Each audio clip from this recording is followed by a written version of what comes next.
Paulo vai falar assim: por isso, Deus os entregou à impureza, pelos desejos do coração deles, para desonrarem o seu corpo entre si. Eles trocaram a verdade de Deus pela mentira, adorando e servindo a criatura em lugar do Criador, o qual é bendito para sempre. Amém. Por causa disso, Deus os entregou a paixões vergonhosas, porque até as mulheres trocaram o modo natural das relações íntimas por outro contrário à natureza. Dessa forma, também os homens deixaram o contato natural da mulher e se inflamaram mutuamente em sua sensualidade, cometendo indecência, homens com homens, e recebendo em si mesmos a merecida punição do seu erro. E por haverem desprezado o conhecimento de Deus, o próprio Deus os entregou a um modo de pensar reprovável, para praticarem coisas que não convêm. Então, repare que, segundo as palavras de Paulo, a idolatria, ela se expressa no nosso comportamento de modo exterior, mas a sua origem está nos corações. A sua origem está nos desejos, está na egolatria, a adoração pelo próprio eu.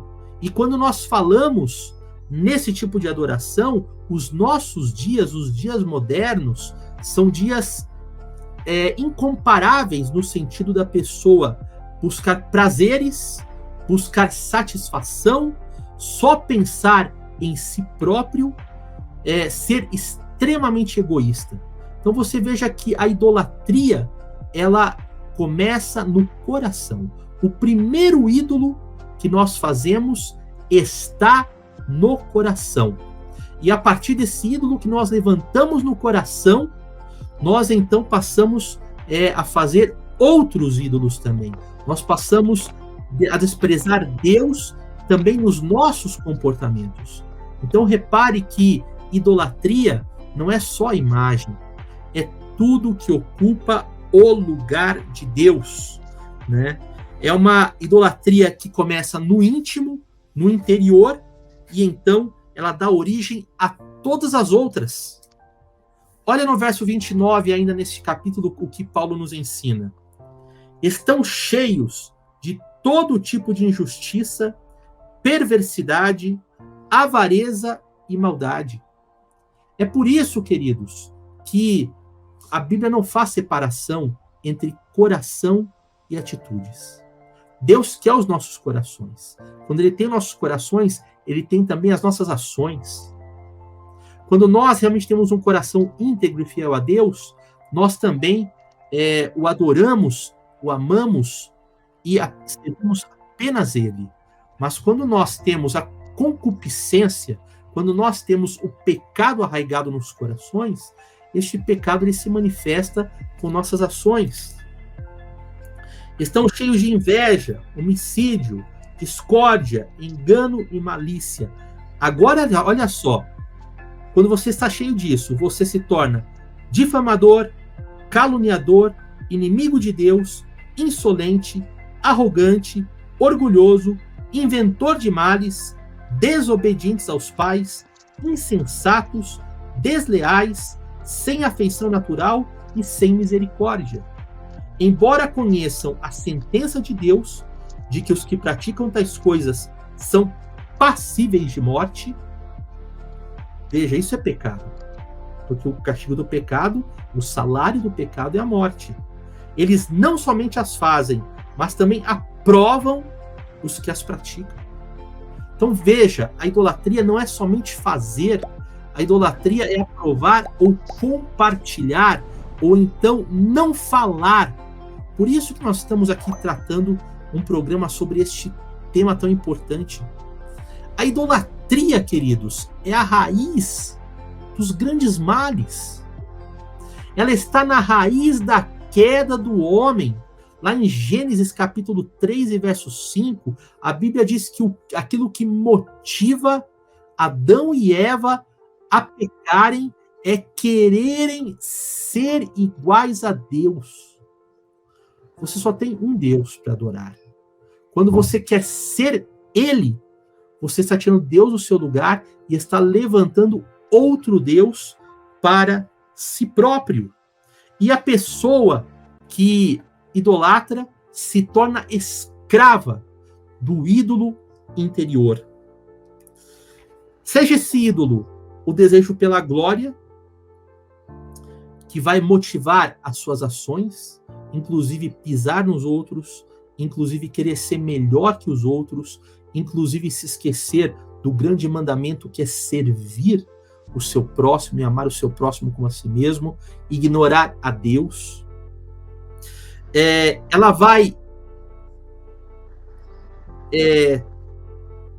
pessoa que tem o ídolo interior, ela vai buscar somente o seu tesouro, ela vai colocar nesse tesouro o seu coração, seja esse tesouro a satisfação dos seus desejos, seja o seu tesouro riquezas materiais, seja o seu tesouro, como falou Jesus, qualquer outra coisa. O que é idolatria, senão a preocupação que tira a paz? A pessoa que vive ansiosa e preocupada, porque ela acredita mais nas circunstâncias e nas coisas do mundo do que no que Deus diz. Que justamente foi o que fez o homem cair lá no Éden, porque ele deu ouvidos ao que a serpente disse, os seus olhos cobiçaram os frutos que eles viram, e eles desejaram então ser como Deus. Repare como uma coisa se engata na outra quando a gente fala de idolatria.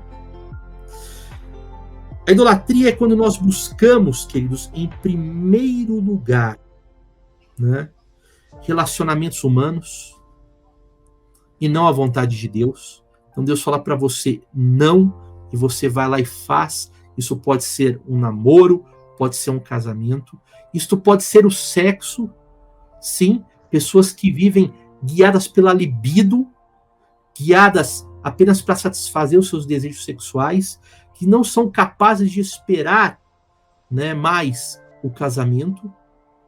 E você vê cada coisa escandalosa quando a gente se refere a isso. Eu estava vendo uma reportagem que agora o que está na moda, meus irmãos, entre casais é o que eles chamam de marmita de casado. Marmita de casado. O que é isso? Você convidar uma terceira pessoa para a sua relação, que é apenas com uma outra pessoa. Então, isso é moda hoje. Aí você vê a mídia falando sobre isso, não no sentido de querer mostrar o comportamento, mas até no sentido de querer mostrar como é bonito fazer isso. Isso é idolatria. Pela palavra de Deus que nós estamos vendo, isto é idolatria. Idolatria é a paixão descontrolada por tudo que nos afasta de Deus.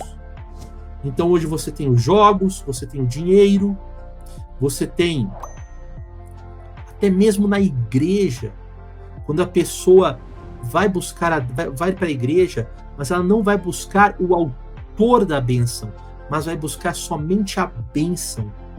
Ela está colocando em primeiro lugar aquilo que ela pode obter, os ganhos dela. Quando ela dá uma oferta para receber em dobro, olha que loucura! Isso é idolatria! Isso é idolatria. Então, até mesmo os crentes, sem perceber, acabam embarcando nisso. Acabam embarcando num relacionamento baseado na troca. Né? Você dá para Deus e Deus te dá de volta. Isso é idolatria, queridos. Então, nós temos que repensar os nossos conceitos. De fato, né? Você fazer uma imagem, você adorá-la, é idolatria. Mas a idolatria não é somente isso.